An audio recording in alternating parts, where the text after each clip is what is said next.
bonsoir à tous, bienvenue dans Plus d'actu, adapter la ville au changement climatique. Cette réflexion fait désormais partie du cahier des charges des architectes et des urbanistes lorsqu'ils élaborent des projets. Mais où en est-on dans ce domaine? La région est-elle prête à faire face au réchauffement climatique? A-t-elle saisi le degré d'urgence? On ouvre le débat sur ces différents sujets ce soir avec nos invités.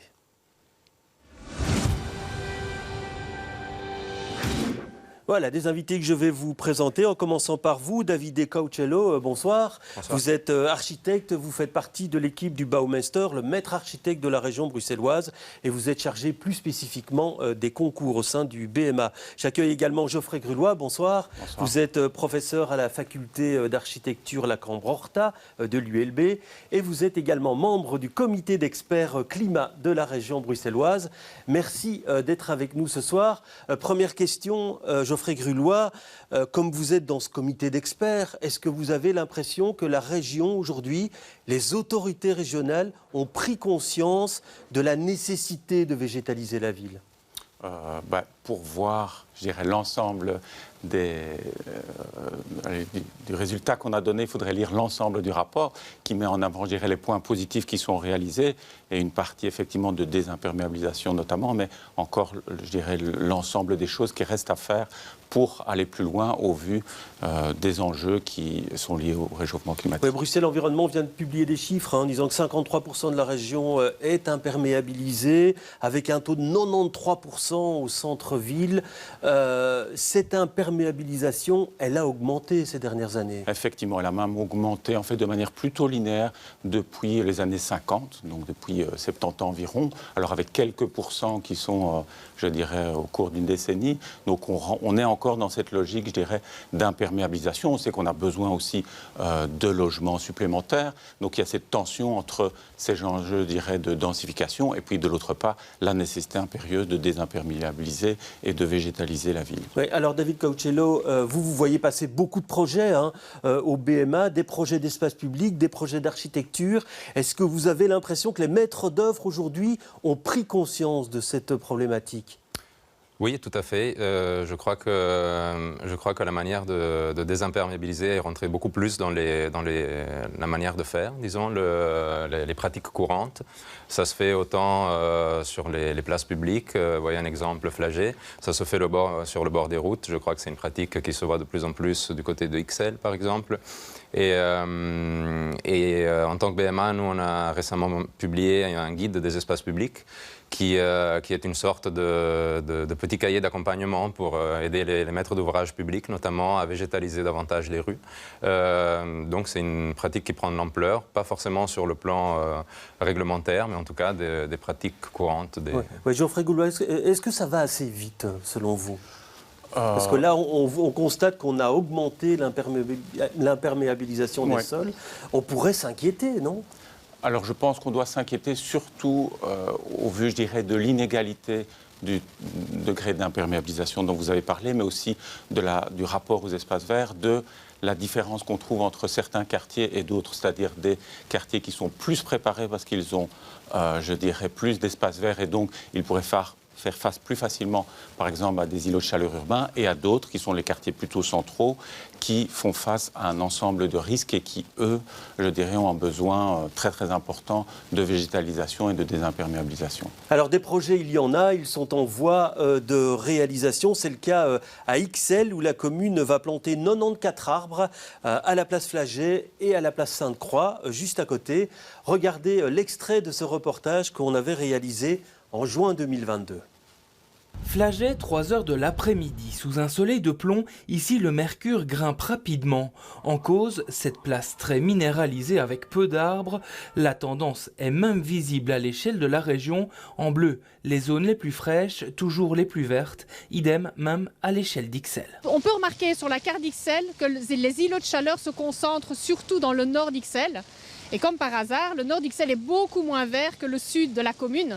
Alors pour changer la donne, la place aura bientôt un nouveau visage, plus arboré et donc plus approprié au climat du futur. Car les arbres permettent de contrer les îlots urbains, cette chaleur localisée en ville. Le jour, le soleil tape, le mercure monte et la chaleur est absorbée par les bâtiments. La nuit venue, la chaleur emmagasinée est rejetée, il continue à faire chaud. Mais dans une ville plus végétale, ce sont les arbres qui absorbent la chaleur pour leur photosynthèse, limitant donc la hausse des températures. Voilà, donc on voit le cas à la place Flagey, Davidé, à certains endroits.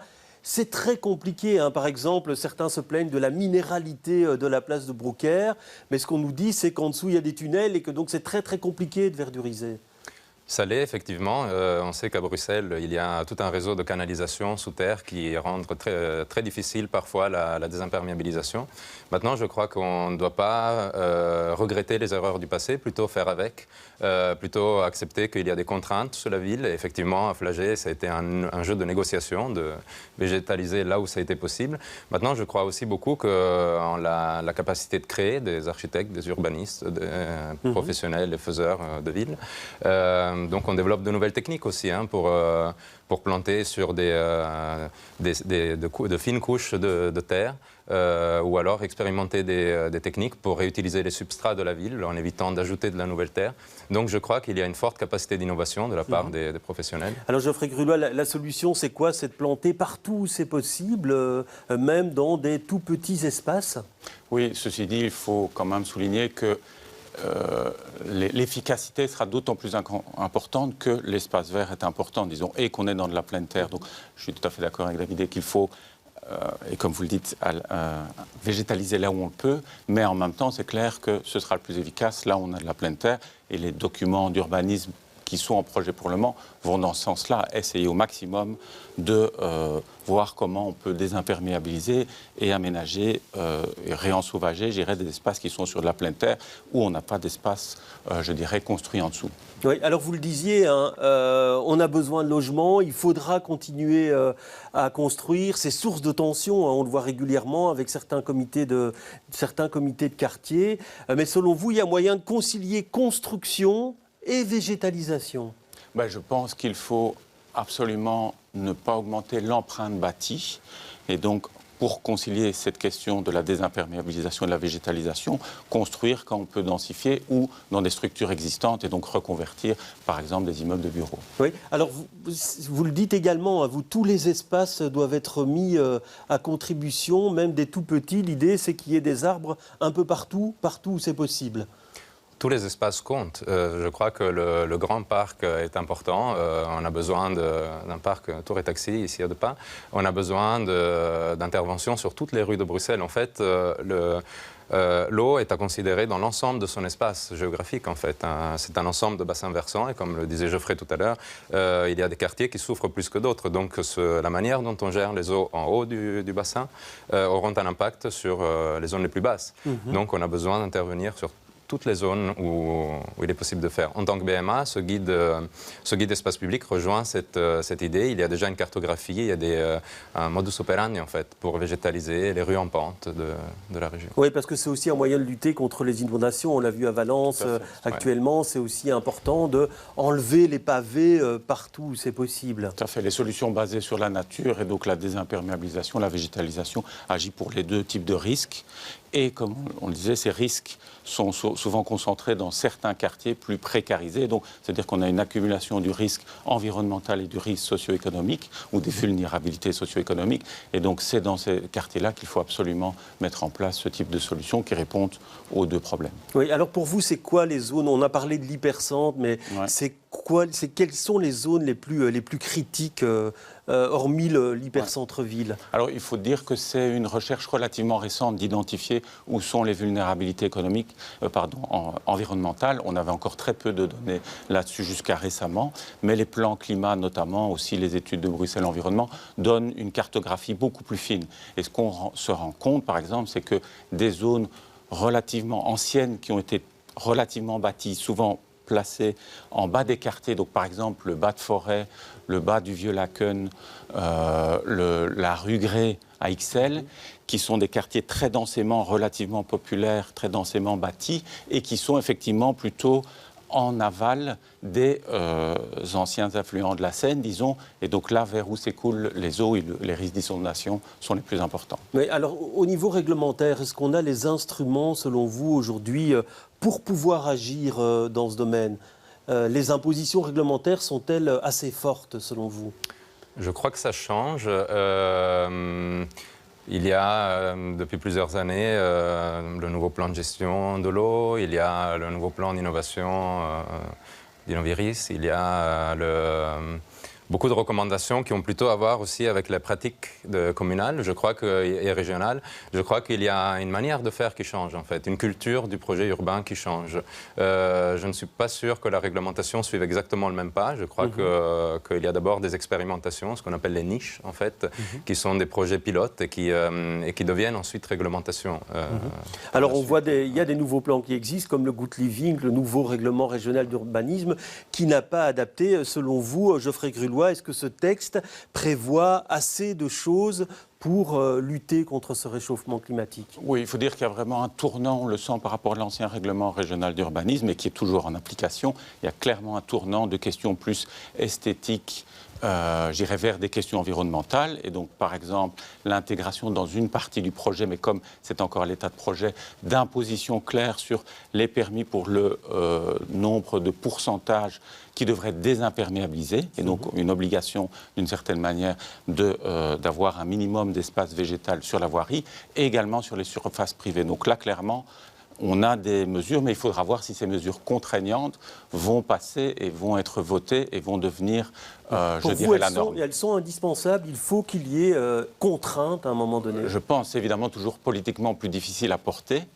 parce que ce sont des contraintes et on sait que l'espace de la voirie est très disputé entre les automobilistes et les autres usagers et la présence de la nature, mais c'est très important que ces contraintes soient mises en place. Oui, donc pour vous, il faudra aller vers X% d'espace perméable par projet, par exemple. Tout à fait.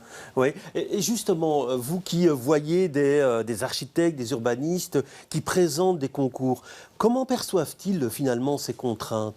Est-ce qu'ils disent finalement ça réduit notre capacité de création, ou alors est-ce qu'elles sont acceptées? Je crois qu'un projet d'architecture et d'urbanisme est le fruit de beaucoup de contraintes. Et donc, il doit faire les comptes avec ça. Ça reflète une manière de faire, comme on disait tout à l'heure. Et il l'accepte, je crois, autant que possible, parce qu'il y a un éveil d'une conscience écologique qui se met en place. Donc, je crois que le projet d'architecture et d'urbanisme suit naturellement, en fait, les nouvelles urgences auxquelles on doit faire face. Oui, alors on voit aussi des projets qui rendent plus visible l'eau, par exemple. On parle de dévoûtement de la Seine à certains endroits. Certains nous disent c'est un gadget, ça ne va pas servir à grand-chose. Pour vous, c'est utile également, ça ? Oui, je crois que ça c'est utile. Ça revient en fait au discours qu'on faisait tout à l'heure. En fait, celui-là est utile parce qu'on a besoin de voir l'eau en termes d'usage, en termes d'îlot de fraîcheur. Mais ça a un sens si on applique ce raisonnement sur l'ensemble de des vallées bruxelloises en fait et de toutes les villes. En fait, aujourd'hui, on assiste à une panne de la machine du passé, en fait. Donc, pendant longtemps, on a essayé de canaliser, de rediriger l'eau, de sorte à l'évacuer le plus rapidement possible, dans une logique de ville sèche. Aujourd'hui, on revient en arrière, en fait. Donc, on essaye de redonner plus d'espace à l'eau. C'est important si on le fait partout, de sorte à rééquilibrer ce déséquilibre, disons, entre zones précarisées. Question encore, Geoffrey Grulois, on est à la veille de la COP, on sait que le réchauffement ne va pas l'éviter, on parle d'1,5 degré en plus qui sera sans doute dépassé. Est-ce que la ville sera prête, selon vous ? C'est clair qu'elle va faire face à des difficultés, des challenges, des événements climatiques extrêmes, qu'on les appelle. On sait que ces événements climatiques extrêmes, ils vont être de plus en plus nombreux. Donc on en aura de plus et en même temps, ils seront plus intenses. Et donc, on doit faire tout ce qui est en notre possible, via ces mesures dont on vient de parler, pour arriver à transformer la ville. Pour vous, le plus gros risque, c'est la chaleur ou c'est le risque d'inondation ? Les deux, et c'est la combinaison, je dirais, des deux, dans des quartiers qui sont soumis déjà à une vulnérabilité socio-économique, éventuellement éventuellement à d'autres risques comme la pollution de l'air, par exemple. Et donc c'est cette accumulation, je pense, qui est extrêmement difficile, puisqu'on n'est, à nouveau, n'est pas les études sur les inégalités environnementales et les travaux du Centre d'écologie urbaine l'ont bien montré pour le moment. On n'est pas tous mis à la même enseigne par rapport à cette question du risque environnemental. Oui, et pour vous, le plus gros risque, c'est l'inondation ou c'est la chaleur extrême à un moment donné? Je crois que dans d'autres régions du monde, il y a même d'autres risques. Hein. On assiste à des risques d'avalanche, de glissement de terrain. Disons qu'ici, je crois que les grandes urgences dans la ville dans laquelle on habite, oui, sont les inondations et les îlots de chaleur. Peut-être la pollution de l'air, effectivement. Ouais. Alors on voit beaucoup de pression de la société civile. Il y a un collectif qui s'appelle We Are Nature qui plaide aujourd'hui pour un moratoire sur les constructions, sur les espaces vierges. Est-ce qu'il faut un moratoire, selon vous, Geoffrey Grunois ? Je pense en tout cas que ce moratoire qui est maintenant, ça fait un an, je pense qu'il avait été mis en place proposé par la société civile, a clairement eu un impact sur les politiques publiques. Et donc je pense que la réorientation des instruments d'urbanisme, et par exemple, alors Good Living c'était peut-être un peu avant, mais par exemple quand je vois l'orientation du nouveau plan régional d'affectation du sol Share the City, qui est aussi à l'état de proposition, mais on sent qu'il y a cette prise de conscience très forte. Donc là, je pense qu'il y a réellement la société civile et les pouvoirs publics se rejoignent sur cette urgence et sur la nécessité de redonner de la place à la nature en ville. Alors dans cette COP29, on va parler également de réduction des gaz à effet de serre, on va parler également d'utiliser les ressources avec plus de parcimonie. À nouveau, dans ce domaine-là, est-ce que vous pensez qu'aujourd'hui, on a pris conscience du fait qu'il ne faut pas démolir à tout va et qu'il faut préserver au maximum ce qui est préservable? À nouveau, cette pratique ne reflète pas nécessairement un cadre réglementaire disons, approuvé, reconnu. Je crois que ça reflète une culture du projet, une manière de faire les choses, à laquelle adhèrent à la fois les pouvoirs publics et les promoteurs privés. Je crois qu'on a eu de plus en plus de projets tels que U-Square, aux anciennes casernes d'Ixelles, la gare maritime à Torre-Taxi, qui sont des réfectations et donc dans lesquelles les promoteurs publics et privés en fait, ont eu la possibilité de réaffecter plutôt que démolir.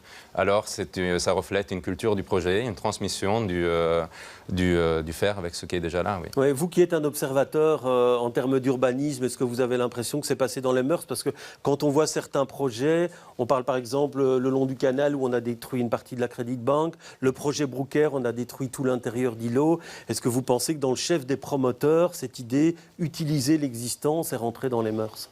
Elle est en train de passer, mais il y a en même temps de la résistance, je pense, par rapport à ça. C'est clair, il y a aussi, les coûts ne sont pas nécessairement inférieurs, c'est ce qu'on entend pour le moment. Mais par contre, ça a un impact très important sur les émissions indirectes des gaz à effet de serre, puisque tous les matériaux, et on importe chaque année énormément de matériaux de construction dans la région, on exporte des déchets, et donc ce sont des émissions de gaz à effet de serre très importantes, je dirais, qui sont externalisées à l'extérieur de la région, mais qui contribuent au dérèglement et au réchauffement climatique. Donc c'est très important d'aller et de le faire dans un objectif qui soit au-delà peut-être du marketing ou du greenwashing, puisqu'on voit parfois des confusions entre recyclage ou réemploi. Donc est-ce qu'on va jusqu'à les projets les plus intéressants, réemploi la structure, mais même, je dirais, une partie des façades, etc.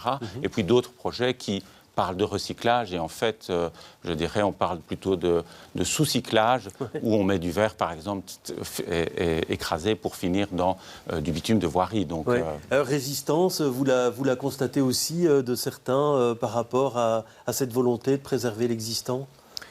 Oui, je pense que la résistance est souvent due aux inconnus en fait, auxquels font face les projets urbains, aux inconnus sur les coûts, aux inconnus liés au chantier, aux inconnus liés au sol en fait. Aujourd'hui, dans le discours, ce qu'on disait tout à l'heure, il y a une nouvelle façon de faire, une nouvelle manière de faire qui a à voir avec le prévoir le plus en amont possible. En fait, les risques du chantier, on fait plus d'études de faisabilité, on fait plus de sondages de structure, on fait plus de sondages de sol, on fait plus d'études en amont afin de réduire les risques. Donc je crois que ça a donné plus de confiance à des promoteurs publics et privés, disons, pour se lancer dans des dynamiques exemplaires de réemploi, alors que dans le passé, je crois que... Oui, mais ça reste marginal aujourd'hui, ou s'il fallait mettre un pourcentage selon vous? Ça prend de l'ampleur. Oui, ça prend de l'ampleur. Ouais. Ouais. Ouais, vous confirmez aussi, ça prend de l'ampleur. Mais les choses ne vont peut-être pas assez vite, si je vous ai bien compris. Non, et je dirais aussi que je pense une des difficultés, que ça reste souvent des projets de promotion privée, même s'il y a eu quelques exemples de logement social, mais relativement peu, parce que les coûts sont assez chers. Et donc, ce réemploi est lié souvent à une valorisation, je dirais, des structures qui, au final, est pour des résidences ou pour des bureaux qui sont relativement chers sur le marché. Justement, l'adaptabilité de ces bâtiments à une conversion, on entend dire ça nous coûterait plus cher, donc on préfère le détruire. C'est vrai que ça coûte parfois plus cher, David? C'est encore vrai, probablement. Je crois que reconvertir, ça implique toute une série d'opérations qui... comme des sondages, justement, ou répondre à la remise aux normes, répondre aux nouveaux règlements d'urbanisme. Ça reflète des manières de vivre et donc reconvertir l'héritage du passé, les logements sociaux, les bureaux, qu'on trouve souvent en seconde couronne bruxelloise, implique de faire beaucoup d'études et donc d'anticiper les risques. Parce que vous me disiez, pour un projet de logement social au Peter Boss, sur un des buildings, on a dû rajouter une pièce, donc faire une façade supplémentaire. Si je vous ai bien compris, ça, ce sont des projets qui coûtent évidemment très cher. Ça coûte très cher, ça a un coût, mais il faut aussi le penser en termes d'espace à gagner. Donc, effectivement, on doit engager plus d'argent pour réaliser ce genre de projets, qui sont encore de l'ordre du pilote, donc des niches qui pourront potentiellement devenir des projets exemplaires et courantes dans la manière de faire. En revanche, l'espace qu'on a à gagner, c'est qu'on gagne plus de place, en fait. On a une pièce en plus, on a un balcon en plus, donc un meilleur confort thermique, par exemple. Oui, alors Geoffrey Gurlois, si on imagine maintenant, vous, l'urbaniste, si vous imaginez la ville en 2050, la ville en 2100, elle sera totalement différente de ce qu'elle est aujourd'hui, selon vous? Je l'espère, en tout cas. Il faut voir que les choses auront changé, mais il faut faire peut-être attention aux images du futur, je dirais, très brillantes.